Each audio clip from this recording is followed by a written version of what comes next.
ದಾಪಕ್ಲುವಿನಿಂದ ಕೈಕಾಡು ಪಾರಾಣೆ ಮಾರ್ಗವಾಗಿ ವಿರಾಜಪೇಟೆಗೆ ತೆರಳುವ ಮುಖ್ಯ ರಸ್ತೆಗೆ ಬೃಹತ್ ಗಾತ್ರದ ಮರವೊಂದು ಉರುಳಿ ಬಿದ್ದ ಪರಿಣಾಮ ವಾಹನ ಸಂಚಾರಕ್ಕೆ ಅಡಚಣೆ ಉಂಟಾದ ಘಟನೆ ಕೈಕಾಡು ಗ್ರಾಮದಲ್ಲಿ ಭಾನುವಾರ ಸಂಜೆ ನಡೆದಿದೆ.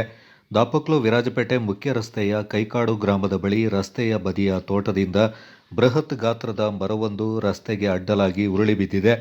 ಮರ ಬೀಳುವ ಸಂದರ್ಭ ಯಾವುದೇ ವಾಹನ ಸಂಚಾರ ಇಲ್ಲದ್ದರಿಂದ ಅನಾಹುತ ತಪ್ಪಿದಂತಾಗಿದೆ. ರಸ್ತೆಗೆ ಅಡ್ಡಲಾಗಿ ಮರ ಬಿದ್ದ ಪರಿಣಾಮ ಕೆಲಕಾಲ ವಾಹನ ಸಂಚಾರಕ್ಕೆ ಅಡಚಣೆ ಉಂಟಾಗಿತ್ತು.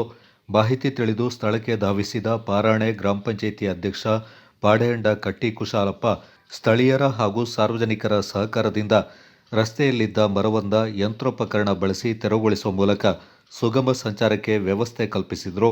ಗ್ರಾಮಸ್ಥರಾದ ನಾಯಕಂಡ ಅಮಿತ್, ಕದ್ದಣಿಯಂಡ ಮನು, ಮುಕ್ಕಾಟಿರ ಪುನೀತ್, ಅಪ್ಪನೆರವಂಡ ಕೌಶಿಕ್ ಮತ್ತಿತರ ಪ್ರಮುಖರು ಈ ಸಂದರ್ಭ ಪಾಲ್ಗೊಂಡಿದ್ದರು. Kodagu channel news, Zakaria, ದಾಪಕ್ಲು.